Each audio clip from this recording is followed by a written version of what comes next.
Good morning. Isn't this a beautiful service? Aren't you glad you're here? Man, pretty amazing. Yes, go ahead. Go ahead. I have a theory. I'm not sure it's a godly theory, but any service in which bagpipes play, the Spirit is moving. That's basically my... And while I'm saying hello, I see that there are some people signing over here and also being signed to. If anyone is signing for you while I'm speaking, that person's arms will fall off about halfway through the service. I talk fast. My southern cousins say that I talk fast like a Yankee on drugs. And I'm not on drugs this morning, but I apologize for how fast I speak. It's good to be with you. I want to tell you a story about Abraham Lincoln's battle with God. I want to tell you this story because it's what many people are going through today.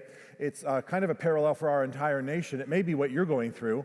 Also, I want to give you some of the background of a providential view of history, God's work in people's lives, that may be a little bit at odds with what you learned in school or have read for yourself. And I think it's important that we consider this story on this Memorial Day. Let me begin at the end of the story.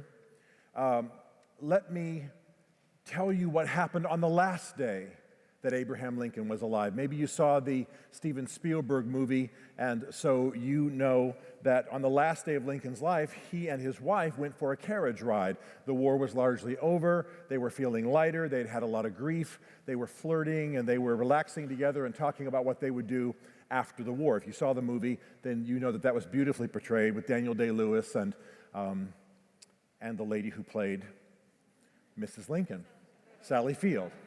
Now you know why my wife is with me, to tell me who the actresses are. They went that night, as I'm sure you know, to Ford's Theater. And they went to see a play called Our American Cousin. While they were there, they were still in this sort of flirty, relaxed mood that they had begun during the day. Lincoln, at one point, now you know what's going to happen. We all know what's going to happen. At Ford's Theater that night, John Wilkes Booth is going to sneak into the presidential box. He's going to already have a Derringer in his pocket. He's going to fire that Derringer ball into the back of Abraham Lincoln's head, and Abraham Lincoln is going to die, of course, the next morning. But I don't think you probably know, it's very, very unlikely for you to know, and I wouldn't expect you to know, what Abraham Lincoln said before he was killed. Because while the play was going on, he turned to his wife and said, after the war, again, this is continuing from the day, after the war, we will not go back to Springfield. We will go abroad where I can rest. And then he said, I should very much like to go to the Holy Land and walk in the footsteps of the Savior. Then he said, there's no place I should like to go, nothing I should like to do as much as to walk the streets of Jerusalem. And those are the last words Abraham Lincoln ever spoke in this life. It's powerful. It's something we don't hear, something we don't know, because, of course, it's not the kind of thing that tends to be put into our textbooks. That's just the way it is with history. And I certainly don't fault us for knowing it, but it bespeaks of a journey. It speaks of something that was happening in Abraham Lincoln's life. Let me say quickly that in our age of suspicion about fake news, I want you to be assured that what I've just recounted to you is true. It's directly from an interview that was done with Mrs. Lincoln after Abraham Lincoln was shot. She's the only person who could have heard the words. So they are verified, and I didn't make them up. I know our age is very suspicious about those matters, and I certainly want to make sure we get the facts out.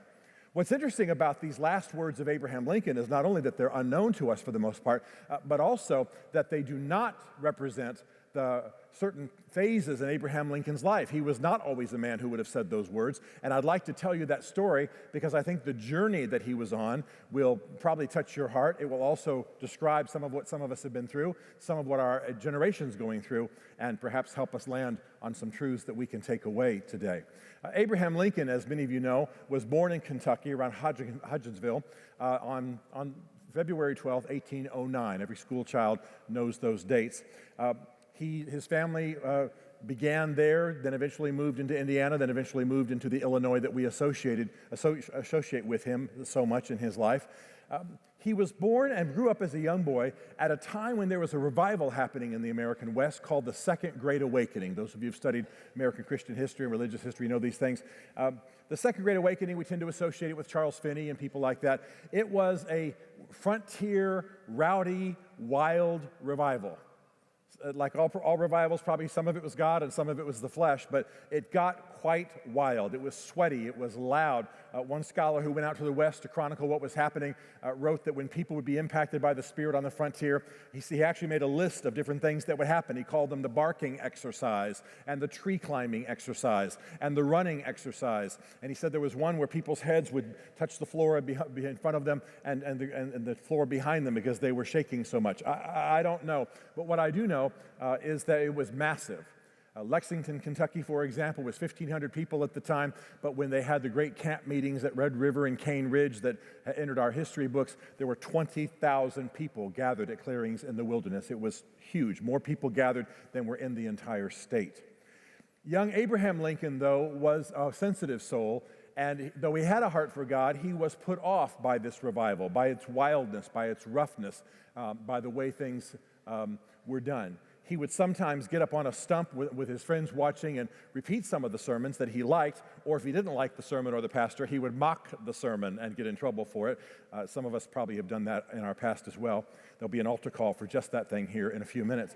But what Abraham Lincoln wrestled with the most, though, was his father, whose name was Thomas.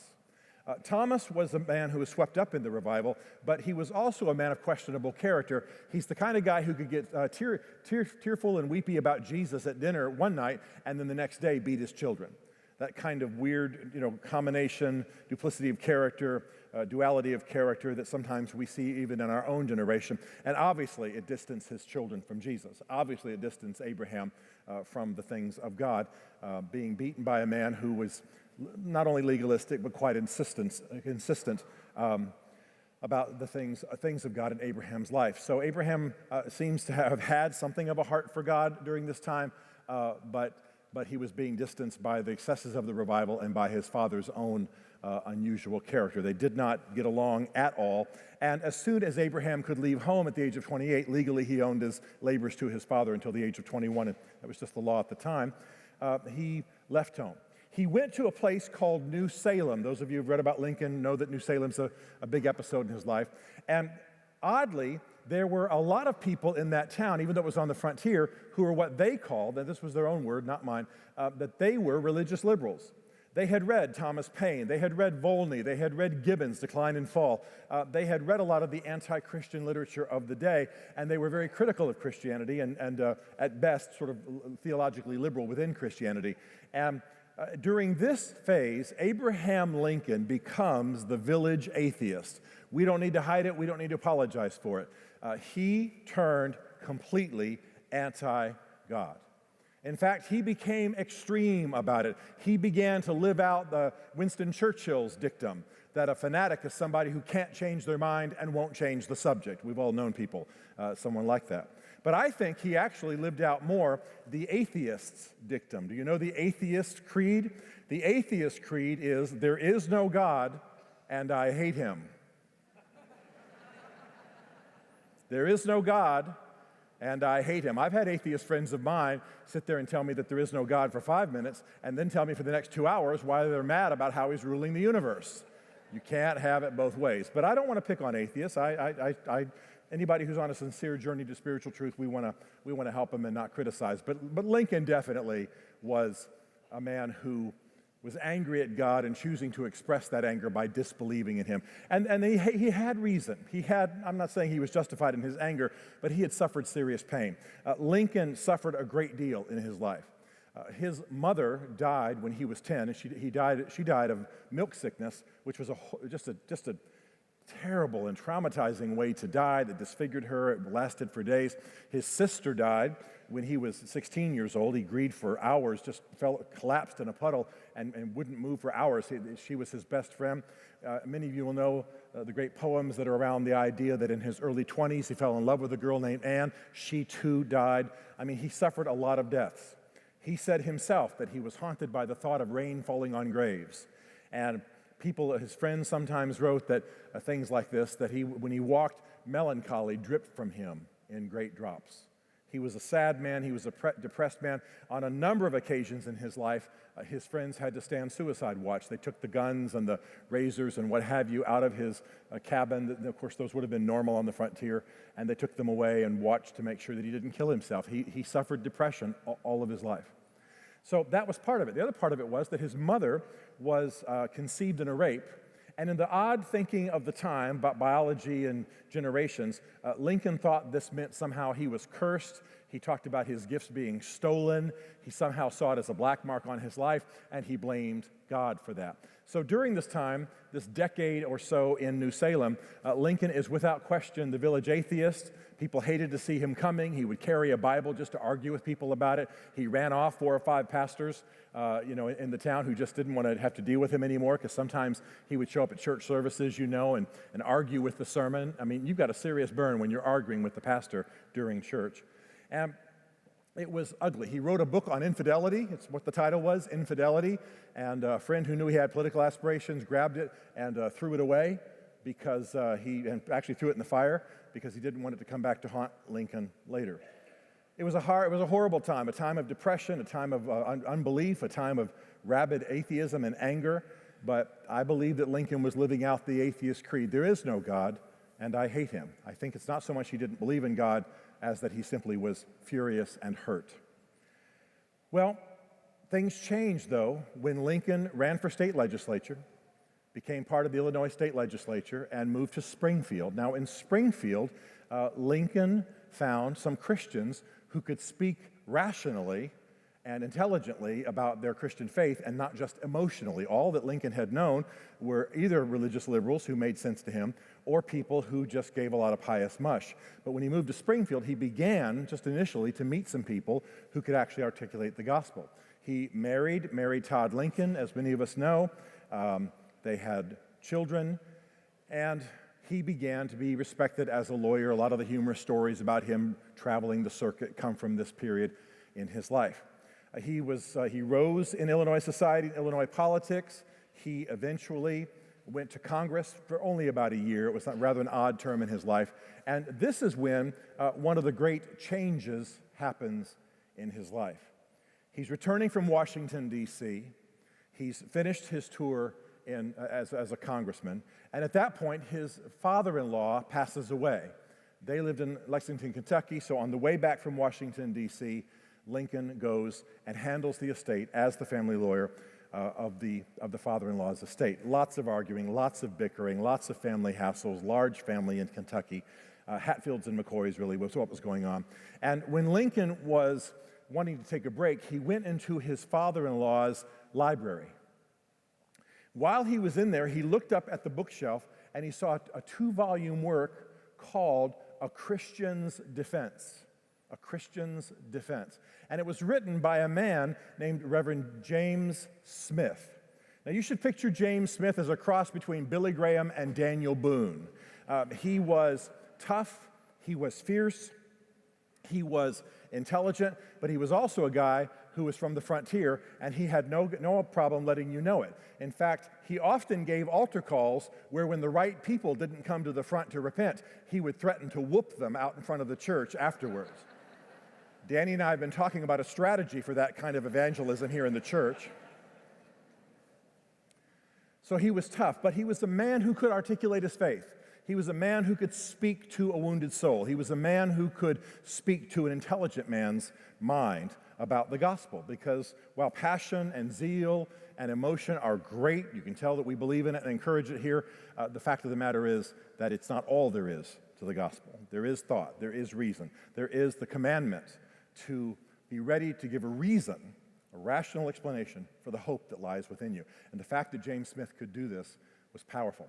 So James Smith wrote these books. It was providential that these books appeared in Abraham Lincoln's life at this point, because Lincoln then returns back to Springfield and something horrible happens. His young son, Edward, dies in just terrible agony. Edward had contracted what they called at the time consumption. We would call it tuberculosis, and 50 days he suffered and then died. It was horrible. Mrs. Lincoln locked herself in her room, the room of her house, the bedroom, and wailed like a wounded animal for months. Abraham was grieving. And then one of the great miracles of Abraham Lincoln's life kind of made itself known. It turned out that the one man who had made any sense to Abraham Lincoln about the gospel, who seemed to be able to articulate these things, was not somebody who had just written books that Lincoln could read, but he actually lived in Springfield, Abraham Lincoln's hometown. In fact, he pastored the Springfield First Presbyterian Church, which was just a few blocks from Abraham Lincoln's home. So at this time of grief, when Lincoln's wife is losing her mind almost, and Lincoln is buried in grief, this Reverend James Smith comes to Lincoln at Lincoln's request and begins to minister to him. And it's a turning point. I can't say that Reverend Smith, as powerful as he was, brought him to a born-again experience, as we would say today. I can't say he brought him to the altar. We have no evidence that he was baptized, any of those types of indicators, but there's definitely a change in Lincoln's life.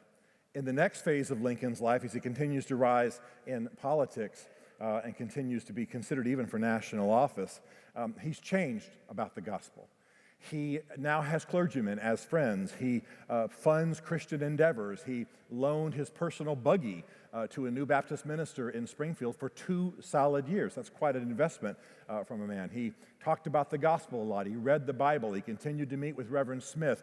He's still reticent about church, still not committed to any doctrine or denomination, but there's a difference. He's a man who now apparently believes in a God. He's a man who believes in God's work. He believes that people live life best when they align themselves with God's will as they understand it. It's a change, it's a shift. And this is the Abraham Lincoln that we see eventually run for president. I can't tell you that he's born again. I can't make those kinds of assurances. In fact, I can't do that with Lincoln's entire life. People often ask me because they've read the book, but I can't assure that. What I can tell you is he's a man who believes in God. He believes that God rules in the affairs of men. He believes that men are accountable to God. He believes there's a moral order, and he believes in some degree of calling because he would speak about his own calling and destiny during this time. Of course, as he runs for president, he just gets hammered by his opposition for his previous infidel and atheist ways, but he overcomes, and as you know, he wins the election and becomes president of the United States. So Abraham Lincoln goes to Washington, D.C., and he is a man who, if not fully Christian, is at least a man who believes in God. He chooses a church right away and goes to New York Presbyterian Church.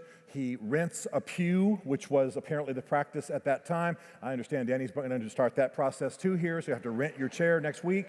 Got to do the fundraising, baby. And I'm just playing.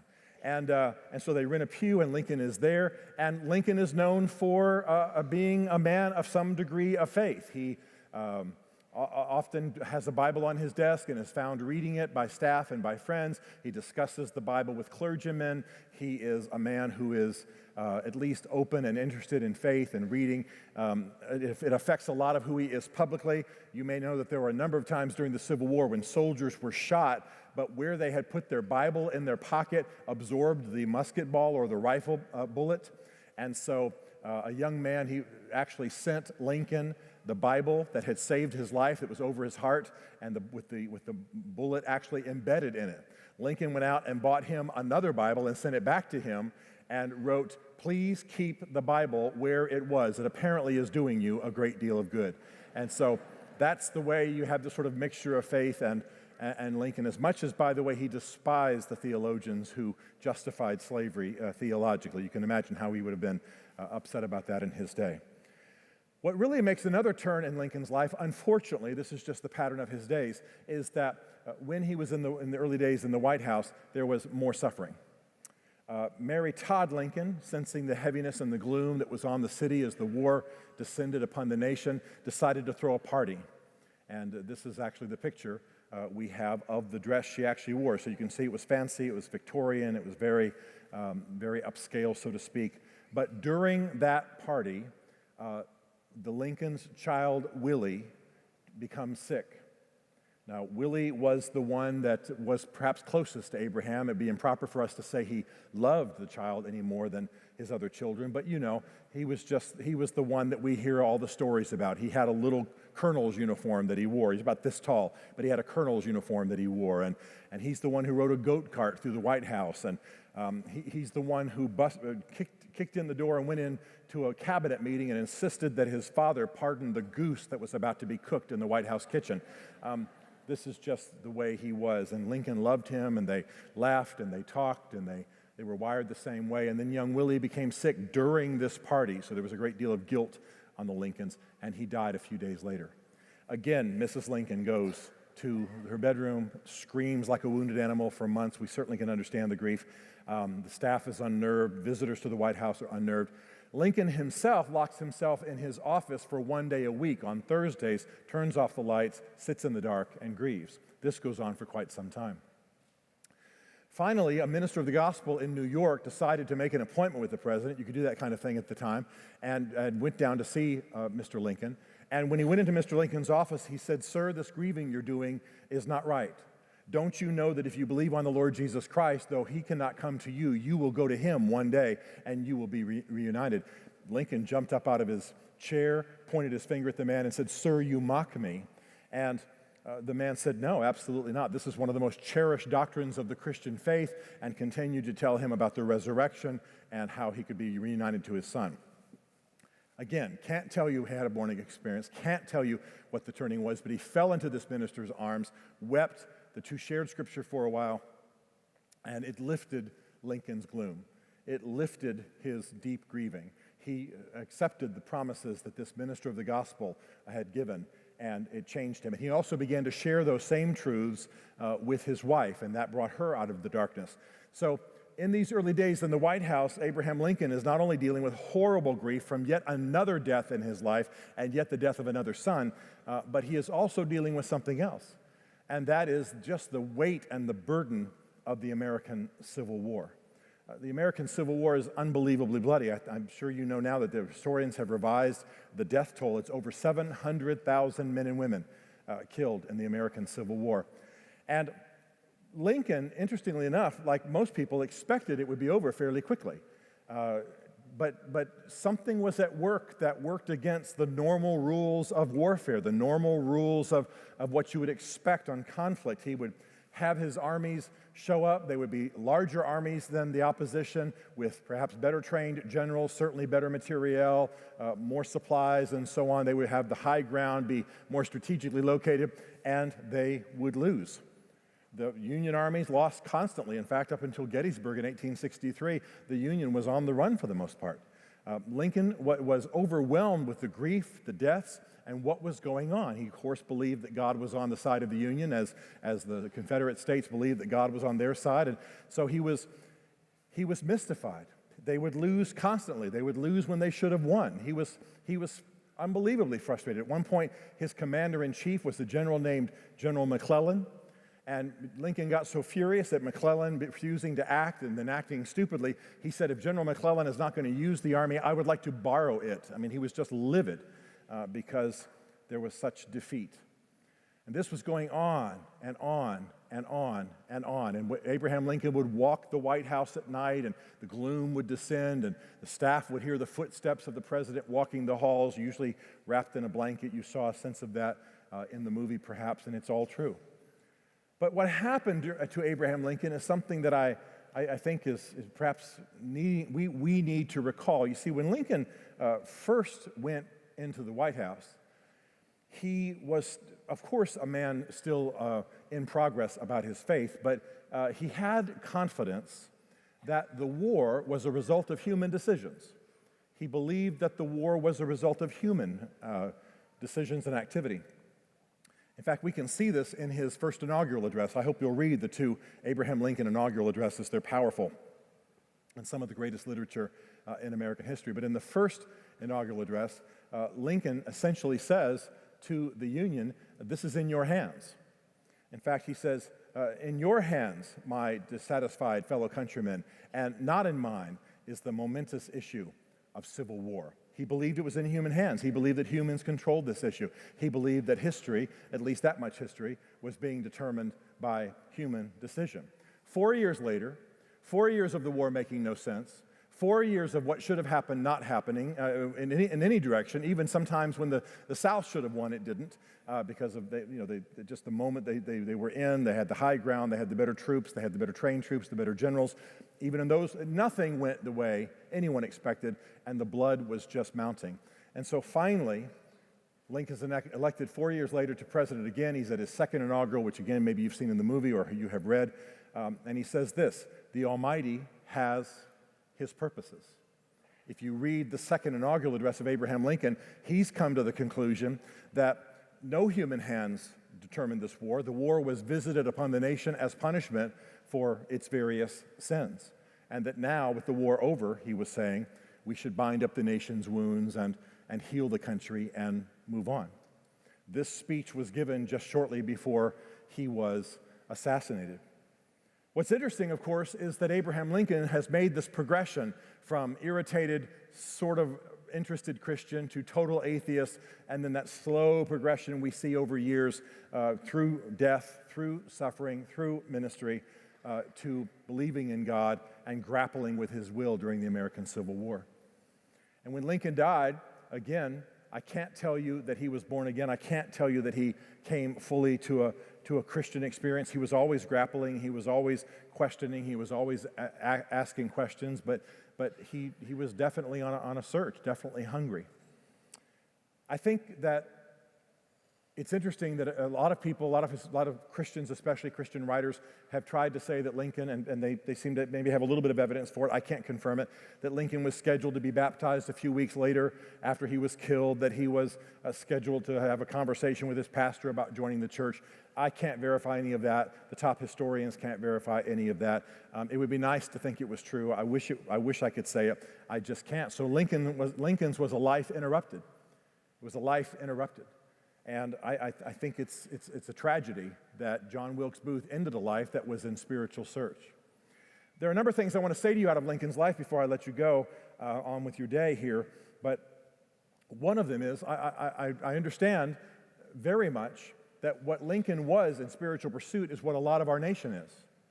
I wrote a book some years ago about church hurts and the wounds people sustain when they have been hurt in church and what have you. And the famous Christian pollster George Barna did a survey in connection with that book, and he came to the conclusion that those we call unchurched in this country, those who we call the unchurched, who don't attend church, are almost half of them are not people who have never darkened the door of a church. They're actually people, half of them now, who have been in church and are bitter about some experience they had in church. So half of those we call unchurched are people who are embittered ex-church attenders rather than people who have never been in church. That changes things a bit. In other words, you've got a Lincoln tribe out there. You've got people who are out there in the world, and they have a heart for God. They might even be Christian. They certainly are interested in God and seeking in some way, but they are embittered. They've had some bad experience, and they are embittered. And I want to say, if this is you, if this is where you are today, and all of us have had wounds, and we live in a fallen world, so every institution can, be an opportunity for some kind of hurt, that do not let your wounds dominate you. Abraham Lincoln lost a decade of his life to complete atheism, largely because he was offended with his father and offended with the church. And we can understand that, especially in the situation of his father, but it's not something you want to yield your life to. Thank God for Reverend Smith. Thank God for the turnings that came with the gospel. I want to say something else along those lines too, and that is, and I say this semi-humorously, if you, like Abraham Lincoln, are on a slow, steady search for God, if you are on a slow, steady journey towards faith, speed it up. I don't want to do the thing sometimes preachers do and say, you could go out here and get on the highway and die today. We could all die at any point. We all know that. But what would have happened if Abraham Lincoln had become a serious, devoted, absolutely without question believer years earlier in his life? It would have changed the history of our nation. It would have turned things even more powerfully far earlier. I don't want to see you waste part of your life in bitterness and anger. I don't want to see you lose years to bitterness and anger or to just some resistance to the claim of God upon your life. And then here's the final thing I want to say, and it comes not only from Scripture, but it comes from the last phase of Abraham Lincoln's life and just from my own experience as a man who lives and works in Washington, D.C. I know what it's like to turn on the news these days. I know what it's like to watch something that somebody does or somebody says or another bombing or another silly thing a politician says, and to feel the darkness and the gloom and the despair that we can feel about our country. But I want you to hear me, and I want you to say this to each other as you go out today and drive around and in the coming weeks. God is always doing more than you know. Now, wait a minute. I attend a largely African-American church in Washington, D.C. Worship is led by Cool and the gang, and when somebody says something that has the divine ring to it, folks are commonly standing up and slapping high five. Okay, so I'm going to say that again and give you a chance to be radically unwhite. All right, are you ready? God is doing more than you know. Can we have an amen in the room?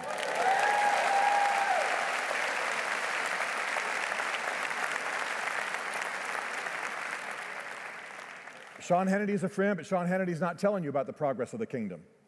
There is no Fox or CNN or MSNBC camera in the throne room of God. You understand what I'm saying? They're telling you the best they know. I assume they're all good-hearted people. Well, one or two of them. And I love them, and I don't believe in beating on the press. Most of them are very good people trying to do good in the world. But they are not capable of telling you what the living God is intending. And I've watched two people beat each other up on one of the cable talk shows, and then I've gone to a congressional prayer meeting and seen those same two people kneeling next to each other with tears streaming down their eyes, taking hold of God for his purposes. I'm not claiming to you that DC's perfect, but I'm claiming to you God is always doing more than you know. Final thought, wouldn't it have been great if there had been more intelligent Christians in Abraham Lincoln's life? Wouldn't it have been great if you didn't have to lose decades because some people only had pious mush and didn't have truth? Be good apologists, you believers who are in this room. Be good apologists. Be ready to give a reason for the hope that lies within you. Let's reach a generation that is very much like young Abraham Lincoln, offended, wounded, and confused, but hungering after God. It's a pleasure to be with you. God bless you.